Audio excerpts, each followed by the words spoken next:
Matapos ilunsad ang pag-atake, hinawakan ng matandang lalaki ang hilt ng espada gamit ang isang kamay, nagsimulang salubungin ito at nagsimulang tumitig ng mabuti kina Jiang Cheng at Xiao Bihan. Isa sa mga lalaking nakatayo sa likod niya ay ang Vice Commander na si Yang Guang. Sa kalmadong tingin, ipinaalam nito sa kanya na lahat ng 300 henyo ay naroroon. Hiniling niya sa kanya na mangyaring maghanda upang umakyat sa entablado at manguna sa seremonya ng pagbubukas. Ang sinuot ng matandang lalaki ang kanyang espada at nagsimulang maglakad patungo sa entablado. Ang mga taong noon naroroon sa kampo ay nagsimulang mag-usap sa kanilang mga sarili. Ang ilan ay nakarinig na mayroong maraming mga kampo ng Tanjiao sa lugar ng Jiangnan, ngunit wala kailanman nagkaroon ng king-level figure na namamahala. Para sa kanila, ito ay nakakatakot. Kahit na nakatayo 12 ng metro sa likod, ang hari ng Celestial Sword ay maaaring patayin sila sa isang galaw. Ang isa sa kanila ay ipinaliwanag sa iba na ito ay lubhang kakaiba mula noong sinabi nila iyon ng matandang Panginoon ay naninirahan sa pag-iisa. Hindi niya alam kung bakit siya lumalabas ngayon. Ang ilan sa kanila ay narinig na lamang ang mga instruktor nagsasalita ng pribado na tila ang matandang master ang magkukusa na magtanong para dito. Hindi nila alam kung gusto niyang kumuha ng disipulo, kung ito ang kaso, dapat silang gumawa ng mabuti. Bagamat alam ng ilan na gusto ng mga tao dapat itigil na nila ang pangangarap tungkol dito dahil kung talagang nagre-recruit siya, gagawin niya recruit lamang ang pinakamahusay. Sinimulan ni Tang Ying na titigan ang matanda at hindi niya maiwasang mapatingin laking gulat nang makitang dumating na ang matandang celestial, si Bai Feng na nakatayo sa tabi niya, ay nagsimulang tumingin sa matanda na may pagtataka tumingin at hindi maiwasang matuwa dahil sa wakas ay nakilala na niya ng personal ang buhay na alamat. Sinimulan ni Xiao Bihan na tingnan ang matanda na may determinadong tingin at nagpa siyang talunin Jiang Wushuang sa sandaling nagsimula ang kampo upang mag-iwan. Nang magandang impresyon sa matanda master. Binuksan ni Wushuang ang kanyang mga daliri at hindi niya maiwasang matuwa dahil naranasan niya iyon nakala nila ay hindi nila maimbitahan ang matanda, nagpa siyang gawin siyang Panginoon. Mahigpit na kinuyom ni Mu Hengyu ang kanyang mga kamao, dinala ang mga ito malapit sa kanyang mukha at hindi maiwasang maiwang nakabuka ang bibig at nagtataka sa parehong oras. Sinimulang ituro ni Jiang Cheng ang matanda gamit ang kanyang daliri at may nalilitong tingin tanong ni Luo Sandao kung nakilala nila ang makapangyarihang matandang master na iyon. Natuwa siya, nilapitan si Jiang Cheng. Kinuyom ang kanyang mga kamao at may masayang tingin sumagot ng oo. Bata pa lang siya ay naririnig na niya ang tungkol sa kanyang alamat. Sinimulan niya upang alalahanin ang hindi kapanipaniwalang mga nagawa ng matanda. Isang araw lumitaw ang isang malakas na pulang dragon, ngunit ang matanda ay tumalon sa ulo nito at ginamit buong lakas niyang itinulak ang espada sa bungo nito, dahilan para ibuka nito ang bibig at magsimula sumisigaw sa sakit. Ipinaliwanag niya kay Jiang na ang matanda ay hindi isang awakener kundi maaaring sugpuin ang isang grupo ng mga 7 Li Transfer Seal King at maging numero 1 sa ilalim ng imperyo ng Jiang. Ang kanyang mga kasanayan ay maihahambing pa sa mga sa-8 paglipat mula sa Jiang Imperyo. Sa sandaling nakapatay siya ng dragon sa isang suntok, inilagay ni Mu Hengyu ang kanyang kamay sa ilalim ng kanyang baba. Ipinikit niya ang kanyang mga mata at nagsimulang mag-isip. Ipinaliwanag niya sa kanila na bagaman pareho silang nasaang antas ng isang Seal King, ang Senior Celestial Leaf King ay ang pinaka-iginagalang na pag-irang kanyang lolo. Minsan hiniling ng kanyang lolo na maging disipulo niya, ngunit siya tinanggihan siya. Sa una siya ay lubhang bigo, ngunit pagkatapos ay narinig na maraming mga inapo ng Giant Empire at ang mga Invincibles, ay tinanggihan din. Nagsimulang tumingin si Jiang Cheng sa matanda, at may analilitong tingin ang nagtanong sa kanila kung sigurado ba sila na napakahirap maging alagad niya. Lumapit si Mu Hengyu kay Jiang Cheng at sa isang taos pusong tingin ay tinanong siya kung nagbibiro siya sa pagkakaalam niya. Sina Jiang Wushuang at Bai Feng ay tinanggihan ng Sword God noon. Nakita ni Jiang Cheng si Jiang Wushuang at ang iba pa nilang kakayahan. Ito ay hindi maisip kung gaano kahirap maging alagad ng matanda. Nang marinig ito, nagsimulang tumingin sa kanya si Jiang Cheng na may gulat na ekspresyon at nagsimulang tumingin at nagtaka kung talagang ganoon kahirap maging alagad ng matanda. Luo Sandao. Nilapitan sila. Nagsimula siyang tumuro sa langit gamit ang kanyang daliri, at may aseryosong tingin ang nagpapaliwanag sa kanila na baka hindi nila alam. Ngunit ang matandang guro ay tumanggap lamang ng 2 disipulo sa kanyang buong buhay, at ganoon nga mahigit 20 taon na ang nakalipas. Nagsimulang maalala ni Jiang Cheng kung paano niyakap ng matanda ang puno na parang baliw. Naalala rin niya kung paano niya itinatabi ang espada. Tinanong siya kung handa siyang matuto mula sa kanya. Pumikit si Jiang Cheng at nagsimulang magtanong kung ang kakaibang matanda na umakyat sa puno ay ang hari ng Celestial Sword na talagang pinag-uusapan ng lahat. Ayon sa kanya, hindi daw sila isang tao. Habang ang isang patak ng pawis ay bumabagsak sa pisngi, pilit ng ngiti ang isinagot niya na ngayon ay naiintindihan na niya lahat. Umakyat ang matanda sa stage at umubo para makuha ang atensyon ng lahat. Sa seryosong tingin, ipinakilala niya ang kanyang sarili bilang si Gu Kaixin, ang punong instruktor ng kampo ng Tanjiao. Inilagay niya ang kanyang kamay sa mesa at pinaalalahanan ang lahat na, dahil alam na nilang lahat, ang kampo ng Tanjiao sa kanilang lugar sa Jiangnan ay mas mababa sa average ang performance kamakailan taon dahil komedya lang ang mga away dito. Kung ang isa ay hindi maglakas loob na ibigay ang lahat dito sa isang tunay na larangan ng digmaan na may tunay na mga panganib, sila ay mamamatay lamang at walang libing. Ibinunyag niya sa lahat na parami ng parami ang mga halimaw sa mundong ito. Mahigpit niyang hinawakan ang mikropono at nakangiting sinabi sa kanila na kailangan pa nila may kakayahang mga henyo. Sa makatuwid, upang mas maipakita at maipamalas ang mga kakayahan ng kanilang mga henyo at gumawa ng isang mas mahusay na pagpili. Sa taong ito ay nakapagtatag siya ng bagong panuntunan para sa Tanjiao kampo sa lugar ng Jiangnan. Tinawag niya itong panuntunang Death Quota. Nang marinig ito, hindi napigilan ng batang siguang na nakatayo sa likuran niya na bigla. Sa tinging puno ng takot, pinutol niya si Gu Kaixin at sinubukan siyang pigilan. Pero siya ipinatong ang kamay sa harap niya na nagpapahiwatig na hindi na siya dapat magsalita at may nakangiting paliwanag sa lahat na heto siya ang may huling salita. Sa makatuwid kung may nangyari, akuhin niya ang lahat ng responsibilidad. Ang batang guwang ay nagsimulang pawisan na parang baliw at sa isang nalilitong hitsura ay nagsimulang magtaka kung ano rate ng kamatayan ang tinutukoy ni Gu Kaixin. Hindi pa ito binanggit ng kanyang mga nakatataas noon at wala pang nangyari noon sa kasaysayan ng mga kampo ng Tanjiao. Maraming makapangyarihan ng bahenyo sa ibaba, kaya hindi niya alam kung lilikha ito ng kaguluhan. Kinuha ni Gu Kaixin ang mikropono, inilapit ito sa kanyang bibig at sinabing may seryosong tingin sa kanila na ngayon 1-0 sa kanila ang mamamatay para sa kanya sa bawat pag-ikot ng pagsubok. Siya rin idinagdag na kung sino man ang gustong mag-withdraw, maaari na nilang gawin ito ngayon.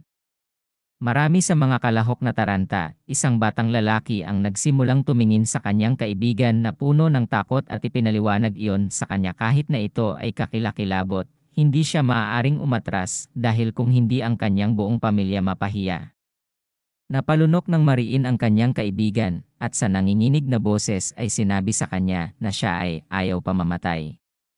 Si Wu Shuang na nakatayo sa harap nila na naka-cross arms na natiling kalmado, nagsimulang ngumiti at naisip na ito ay inaasahan mula sa nakatatanda Celestial Blade King. Ayon sa kanya, ang kampo ng Tanjiao at ang lugar ng Jiangnan ay dapat ginawa nitong mga taon na ang nakararaan. Tumalikod si Zhao Bihan, nagsimulang tumitig kay Zhang at nakangiting lumapitang konklusyon na ang panuntunang ito ay ginawa para sa kanya.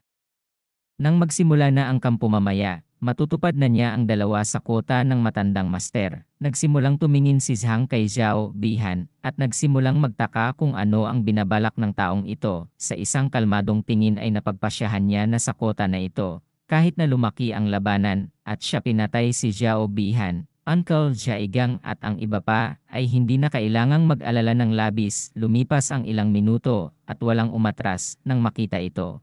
Ipinatong ni Gu Qitan na may hawak na mikropono sa isang kamay ang isa pa niyang kamay biwang niya at hindi niya mapigilang mapangiti dahil ayon sa kanya ay parang lahat ay may kaunting pagmamataas. Sa likuran niya ay nakatayo ang 4 na vice commander. Pinahaba niya ang kanyang kamay sa isang tabi at may isang sigaw. inihayag na ang entrance evaluation ang nagsimula. Mayroong 300 katao sa unang round, kalahati sa kanila ay matatanggal. Siya hinawakan niya ang hilt ng kanyang espada, at habang binubunot ito, seryosong tingin ang ipinaliwanag niya sa kanila na sa loob ng kampo, 150 mga bandila ng pagsulong ay random na nakatago. Siya idinagdag din na wala siyang pakialam kung anong mga pamamaraan ang kanilang ginamit upang makuha ang mga bandila. Ang pag-ikot magtatapos sa madaling araw sa ikalawang araw at ang mga may mga bandila ay uusad sa ang susunod na round. Hinubad niya ang kanyang espada, nagsimulang itutok ang talim nito sa kanila at habang nakatutok ang kanyang mga mata nagniningning, hiniling sa kanila na lumaban ng may kumpiyansa at kumpiyansang pumatay. Kaya nilang lumaban mag-isa o bumuo ng mga alyansa, pinahintulutan pa silang sirain ang buong kampo kung gusto nila. Sa maikli, gusto niyang makita ang kanilang bloodlust. Pagkasabi nito, itinaas niya ang espada sa langit at inutusan ang lahat na maghiwa-hiwalay habang nagsimula ang pagsusulit. Nang marinig ang kanyang utos, lahat ay nagsimulang tumakbo pabalik. Alam ng ilan na sa kanilang kasalukuyang mga kasanayan, ang pinakamahusay na paraan ay ang paghahanap ng mga flag, pagtatago at iwasan ang mga taong walang awa, ayon sa kanila. Ito ang pinakaligtas na paraan para umabante sa susunod na round. Habang lahat ay tumatakbo, si Xiao Beiheng ay nagsimulang ngumiti, habang ang kanyang katawan ay napapaligiran ng malakas na asul na enerhiya. Hinubad niya ang kanyang espada, pinahaba ito sa isang tabi at nagsimula naglalakad patungo kay Jiang Cheng. Habang unti-unti siyang lumalapit, si Jiang Cheng na nakatayo sa tabi ni Mu Hengyu at nanatiling tahimik si Liu Sandao. Iniabot ni Jiang Cheng ang kanyang mga kamay sa mga gilid, nagsimulang tumitig kay Xiao Beiheng at binigyan sila ng utos na maghanap ng mga kalapit na advance flag dahil pupunta siya alagaan mo siya. Hindi alam ni Mu Hengyu kung ano ang iniisip ni Jiang Cheng, na may takot na tingin ay tinanong siya nito kung sigurado ba siya. Bago niya matapos ang pangungusap, iniabot niya ang kanyang kamay sa isang tabi. Nagpatibay ng isang defensive na pose at sinabi sa kanya iyon nito ay isang utos. Nang marinig ito, tumalikod sina Mu Hengyu at Liu Sandao siya at nagsimulang tumakbo, habang ang katawan ni Xiao Beiheng ay napapalibutan ng malakas na asul na mana. Nagsimula siyang tumawa at kinukutya siya sa pamamagitan ng pagtatanong kung ang isang rookie na tulad niya na hindi man lang nakagawa ng pangalawang paglipat gustong maging bayani. Iniabot ni Jiang ang kanyang kamay sa isang tabi, dahilan para magsimula itong bumitawang nakalalasong ambon ng maliit na siyam. Bagaman ang lakas ng espada ni Xiao Beiheng ay tunay kahanga-hanga, ito ay mas mababa kumpara kay Xiao Yuanwu, kahit na ngayon ay mas malakas na siya kaysa dati. Hindi niya alam kung magiging iyon posible para sa kanya na harapin si Xiao Beiheng gamit lamang ang lason nang hindi inilalantad ang pagkakaroon ng inang insekto. Sa isang kalmadong tingin, hiniling niya sa kanya na tumigil sa pagsasalita ng walang kapararakan. Nakinig si Xiao Beiheng at nagpasya na huwag nang mag-aksaya ng higit pang mga salita sa isang patay na bangkay, gamit ang lahat ng kanyang lakas. Naglunsad siya ng isang malakas na slash patungo kay Jiang Cheng. Habang ang katawan ni Jiang Cheng ay napapalibutan ng nakalalasong ambon ng Little Nine, inihanda niya ang sarili para sa pagtatanggol. Pero bago pa siya maabot ng atake ni Xiao Beiheng, may humiling sa kanya na huminto at humagis ng ilang maliliit na kutsilyo sa kanyang pag-atake na nagkapira-piraso. Ang taong ito ay walang iba kundi si Tang Ying. Habang siya ay may hawak na kutsilyo sa kanyang mga kamay, sinimulan niyang titigan si Xiao Beiheng na may galit na tingin. Si Xiao Beiheng ay nakahawak ng espada gamit ang isang kamay. Nagsimulang tumingin sa kanya na may seryosong ekspresyon at nagtanong kung ano ginagawa niya. Nang tumingin sa gilid, nakita ni Jiang Cheng si Tang Ying na may pagtataka. Sinimulan niya tanungin kung siya ba ang babaeng assassin. Ipinatong ni Tang Ying ang kanyang mga kamay sa kanyang balakang, nilapitan siya, at sumigaw kung nakalimutan na niya ang kasunduan nila ni Bei Feng. Sila ay sumang-ayon na patayin si Wu Shuang kapag nagsimula na ang kampo. Gayunpaman siya ay patuloy na pumupunta na harapin ang mga bagay na hindi gaanong mahalaga. Hindi niya alam kung ginagamit niya ang mga palusot na ito sadyang dahil takot talaga siya kay Wu Shuang. Naikuyom ni Xiao Beiheng ang kanyang kamao mahigpit at may galit na tingin sa kanya na nagsabing natatakot siya. Parehong tumalikod kay Jiang Cheng at nagsimulang maglakad patungo sa lugar kung saan si Wu Shuang'ai. Si Xiao Beiheng, na galit, ay nagtanong sa kanya kung nasaan siya. Nagpasya siyang harapin siya muna dahil hindi pa huli ang lahat para mahawakan ang basura pagkatapos. Nagsimulang tumuro si Tang Ying sa direksyon kung saan naroon si Wu Shuang at ipinaliwanag na siya ay patungo sa gubat at hinahabol siya ngayon ni Bei Feng. Na-deactivate ni Jiang Cheng ang nakalalasong ambon ng Little Nine. Nagsimulang tumingin sa kanila at gumaan ang pakiramdam dahil ang mga bagay ay talagang nagbago. Hindi niya alam kung sino si Tang Ying ngunit naramdaman niya iyon sinadyang tulungan siya. Nang medyo lumayo na sila, tumalikod si Tang Ying, pumwesto ang daliri nito malapit sa kanyang bibig at kinindatan siya. Nang makita niya ito, napagtanto niyang tinutulungan siya nito. Ngunit hindi niya alam kung bakit mula noon hindi man lang sila magkakilala. Nagsimula siyang tumingin sa ibaba na may malungkot na ekspresyon. Siya ay pamangkin ni Tang Jin, hiniling sa kanya ng kanyang tiyahin na lihim na alagaan si Jiang Chen at ang kampo ng Tanzhao, ngunit sa kanyang kasalukuyang kakayahan, hindi niya kayang labanan ng direkta si Xiao Beiheng. Maaari lang niyang gamitin si Wu pangalan ni Shuang upang subukang maantala ang kanyang mga galaw. Isang lalaking may itim na buhok na may dalang bandila na yumuko sa kanyang likod at may hawak na ilang mga bandila sa kanyang mga kamay na lumapit sa kanila at lumuhod noon kanya at ipinaliwanag na ang kanyang ama ay nasasakupan ng kanyang lolo. Ang tatlong advancement flag na ito na mayroon siya ay tanda ng kanyang dedikasyon sa kanya. Siya ang ika-6 na kagalang-galang na paglilipat na nagngangalang Huang Yongqiao. Lumapit si Xiao Beiheng sa kanya at sa seryosong tingin ay sinabi sa kanya na hindi niya kailangan ang mga watawat. Idinagdag din niya na kung talagang gusto niyang ipakita ang kanyang katapatan, maaari niya itong tulungan isang bagay. Nag-cross arms si Tang Ying at nanatiling tahimik. Huang Yongqiao, na nakaluhod sa kanyang harapan, ipinaliwanag na ang kanyang nasasakupan ay maglilingkod sa kanya ng buong-buo katapatan. Nagsimulang tumingin si Tang Ying kay Xiao Beiheng at naisip na hindi na ito maganda mula ngayon si Jiang Cheng mismo ang dapat na asikasuhin ito, ngunit umaasa siya na sina Mu Hengqiu at Luo Sandao maaaring protektahan siya ni Luo Sandao. Kasabay nito, nakakuha si Luo Sandao ng 2 pagsulong babandila habang hawak niya ito sa kanyang kamay. Pumikit siya at may kagalakan paliwanag ng ngiti kay Jiang na nakahanap lang siya ng 2 flag. Nakarating siya sa lugar kung saan nakalagay si Jiang Cheng ng mga flag sa mesa. Jiang Cheng, na nagkaroon ng isang kamay ay nakapatong sa kanyang baywang, na may kalmadong boses ay hiniling sa kanilang dalawa na kunin muna ang mga watawat dahil pupunta siya sa ibang lugar para tingnan. Ipinatong niya ang 2 kamay dito at sinabi sa kanya na tutulungan nila siyang mahanap ito ng magkasama, at si Mu Hengqiu, na nakatayo sa tabi niya, nag-cross arms at nanatiling tahimik. Sa sandaling iyon, may nagpaputok ng palaso, na nagsimulang gumalaw ng napakabilis patungo sila. Hindi nagtagal upang maramdaman ito ni Jiang, inilagay niya ang kanyang kamay sa ilalim ng mesa at nagtanong na mag-ingat sila bago pa makalapit ang araw. Inihagis ni Jiang Cheng ang mesa sa langit ng buong lakas, dahilan para diretsyo itong bumangga sa palaso. Ang pag-atake ay napakalakas na ang mesa ay nabasag sa mga piraso. Nagsimula si Luo Sandao tumingala at nang makita niya ito, hindi niya maiwasang mataranta at makaramdam ng takot hindi niya alam kung ano ang nangyayari. Mabilis siyang nagtago sa likod ni Jiang Cheng, ipinatong ang 2 kamay kanyang braso, at sumilip ng kaunti upang makita kung ano ang nangyayari. Naging alerto siya at may seryosong tingin. Sumigaw at nagtanong kung sino ang umaatake at kung gusto nilang nakawin ang kanilang mga bandila. Inilabas ni Mu Hengqiu ang 2 punyal, hinawakan ang mga ito sa parehong kamay, at pinagtibay ang isang defensive na tindig. Ang taong naglunsad ng pag-atake ay walang iba kundi si Huang Yongqiao.